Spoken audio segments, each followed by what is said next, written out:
International women's day जो हर साल 8 मार्च को मनाया जाता है।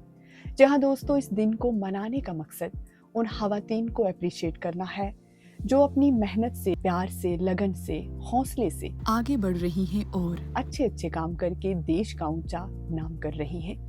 जहां दोस्तों इसी बीच मेरे साथ मौजूद हैं हिदाय पीर पंजाल की कुछ खवातीन जो पिछले कई सालों से एजीएस पोठा में बतौर टीचर अपने फराइज अंजाम दे रही हैं।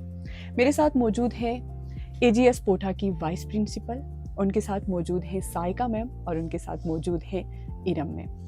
सबसे पहले मैं आप सबको वेलकम करती हूँ। थैंक यू मैम, सबसे पहले मैं आपसे पूछना चाहूँगी कि पिछले 22 सालों से आप बतौर वाइस प्रिंसिपल आपने स्कूल संभाला है।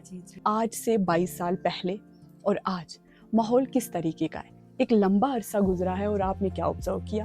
मैंने ये ऑब्जर्व किया है कि 22 साल पहले और आज की एजुकेशन में बहुत फर्क है। पहले लड़कियां जो थी वो घरेलू ही थी, वो घर से बाहर निकलना ही नहीं चाहती थी जी और यहाँ के पेरेंट्स भी उनको बाहर नहीं भेजना चाहते थे। वो कहते थे कि घर के ही काम करें जी। लेकिन आज का माहौल ऐसा हो गया कि एक जो लड़कियां हैं वो बहुत सी फील्ड्स में जा रही हैं। बिल्कुल। कोई कैप्टन बन रही है, कोई पायलट बन रही है, कोई डॉक्टर बन रही है, जी कोई हर एक फील्ड में लड़कियां देखो हर जगह आगे हैं। जी लेकिन पहले जो था वो लड़कियां घर का घरेलू ही बन के रह चुकी थी, लेकिन आज तो बहुत ही जमाने में फर्क आ गया। जी। और जो वुमेन इंटरनेशनल डे मनाने का यही सबसे बड़ा है कि हम बच्चियों को प्रोत्साहित कर सके कि बिल्कुल। वो आगे बढ़े। बिल्कुल। हर फील्ड में उनका मुकाम जो है बहुत लड़कों से भी बहुत आगे है। जी। मैम, ये मैं पूछना चाहूँगी कि जैसे 22 साल से आप एक स्कूल रन कर रही हैं, इसमें बहुत सारे बच्चे आए होंगे, बहुत सारे गए होंगे, तो आपका एक्सपीरियंस कैसा रहा being a woman? Being a women मेरे को बहुत अच्छा लगा कि मतलब कि देखो पहले लड़कियां जो थी वही मैंने आपको बताया कि वो घर से बाहर ही नहीं निकलती बिल्कुल। थी, लेकिन आज वो स्कूल में आ रही हैं, पढ़ रही हैं, बाहर यूनिवर्सिटीज में जा रही हैं, दिल्ली पढ़ने जा रही हैं, जी। घर से बाहर निकल रही हैं, वो घर को भी संभाल रही हो और बाहर फील्ड में भी काम कर रही हैं। तो ये देख के बहुत अच्छा लगता है कि लड़कियां जो है वो बाहर जाके फील्ड में हाँ, काम मीन्स कर रही कहने का मतलब ये है कि आज से अगर 20-22 साल पहले हम बात करें जी, तो जी। उस टाइम पे माहौल अलग था, बिल्कुल, लेकिन आज बिल्कुल। माहौल बदल बिल्कुल चुका है। जी। बिल्कुल बिल्कुल। आपसे पूछना चाहूँगी साइका मैम, आप काफ़ी टाइम से एज़ अ टीचर यहाँ पर काम कर रही हैं, तो मुझे बताएं कि being a woman, being a teacher कैसा महसूस होता है जब आप इतने सारे बच्चों को तालीम देती हैं? जी बिल्कुल, thank you first of all Faiza ji कि आपने यहाँ पे मौका दिया इतने अच्छे मौका पे बोलने के लिए। तो हाँ, being a teacher and being a women अगर मैं बात करती हूँ तो जो मैंने देखा है, देखिए सोसाइटी के अंदर लड़कियों की एजुकेशन बहुत ज़्यादा ज़रूरी होती है, बिल्कुल। क्योंकि अगर एक लड़की एजुकेट होती है वो सिर्फ लड़की एजुकेट नहीं होती है, वो पूरी जी। सोसाइटी इवन के कंट्री को एजुकेट करती यस, है। बिल्कुल। तो एज़ अ टीचर मैं अपने एक्सपीरियंस से अगर आपको बताऊँ, जो चीज़ मैंने एक्सपीरियंस की है, एक छोटी सी एग्जांपल दूँगी कि क्लास के अंदर जब मैं बच्चों को प्रोजेक्ट देती हूँ या फिर हम कोई भी वर्क बुक देते हैं, तो वो बच्चे जिनकी माएँ एजुकेटेड हैं जी। कंपैरिज़न टू उन बच्चों के जिनकी माएँ एजुकेटेड नहीं है, नहीं है। उन जो बच्चों की माएँ एजुकेटेड है, उन बच्चों का लर्निंग लेवल बहुत ही ज़्यादा बेहतरीन होता है उन बच्चों से जिनकी माएँ एजुकेटेड नहीं है। नहीं है। बिकॉज़ मैं number of time calls receive करती हूँ, मैम आपने प्रोजेक्ट दिया है, ये मटेरियल यूज़ करूँ, मैम ये करूँ, मैम ऐसा बनाऊँ। तो येस, अब एज़ अ वुमेन भी और एज़ अ टीचर भी मैं बोलूँगी कि वुमेन की एजुकेशन जो है वो हमारे सोसाइटी के लिए, हमारी कंट्री के लिए बहुत ज़्यादा ज़रूरी बहुत है, ज़्यादा अगर हमें ज़रूरी है। हमारे कंट्री को एक बेहतरीन बनाना है तो। इसी के साथ मैं पूछना चाहूँगी कि अक्सर हम सुनते हैं, हम कहते हैं कि बेटी को एम्पावर किया जाए, है ना? तो मैं आपसे पूछना ये चाहूँगी कि क्या आज की बेटी एम्पावर है? यस, बिल्कुल, पहले से आज की बेटी काफ़ी हद तक एम्पावर है।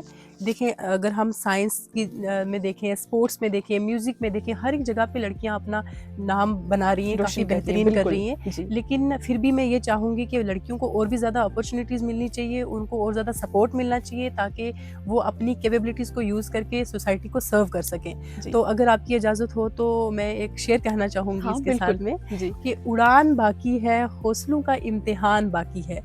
अभी तो नापी है मुट्ठी भर ज़मीं, अभी तो आसमान बाकी है। वाह! तो कहने का ये मतलब है कि अभी तो गर्ल्स ने कुछ भी नहीं किया, अभी तो बहुत कुछ अभी है बहुत करने कुछ को। देखना बाकी यस, है, जी। बिल्कुल।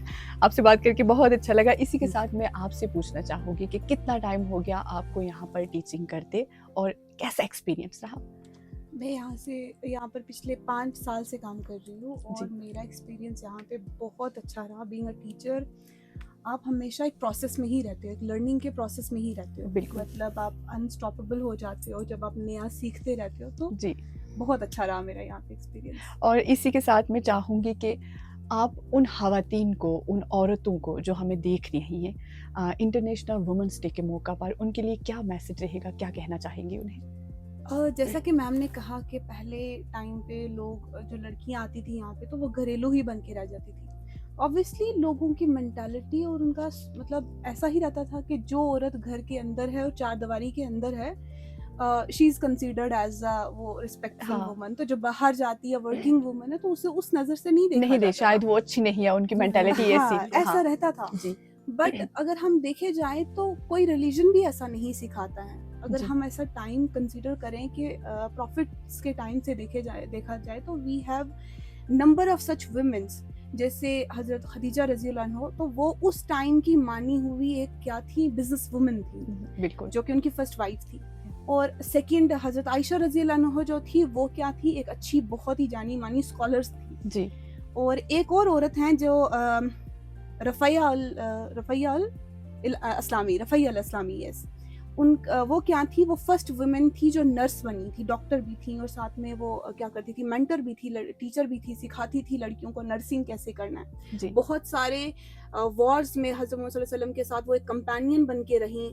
तो अगर उस टाइम पे देखो, we came from that legacy of area कि जहाँ पे लोगों को मतलब सिखाया जाता था, बिल्कुल। रिस्ट्रिक्टेड नहीं रखा जाता यस, था। तो हम और जो भी मुझे ये सुन रही होंगी या देख रही हैं, तो उनके लिए मैं ये कहना चाहती हूँ कि आप अपनी आवाज को दबा के मत रखो, बिल्कुल। Raise your questions, yes, oppressed मत रहो। We are not oppressed anymore. हमें गवर्नमेंट ने भी और हमें हमारे रिलीजन ने भी ये छूट दे रखी है कि जी, हम हमारे पास राइट्स है। हाँ, Yes. राइट ये से हमारे पास, so we can earn, we can be stable and we can be unstoppable. Yes. So this is what I want to say. Thank you so much. और मेरी तरफ से भी और इन सब की तरफ से और रेडियो पीर पंजाल की पूरी टीम की तरफ से आप सबको भी, देखने और सुनने वाले सभी को इंटरनेशनल वुमेन्स डे के मौका पर बहुत बहुत मुबारकबाद। शुक्रिया।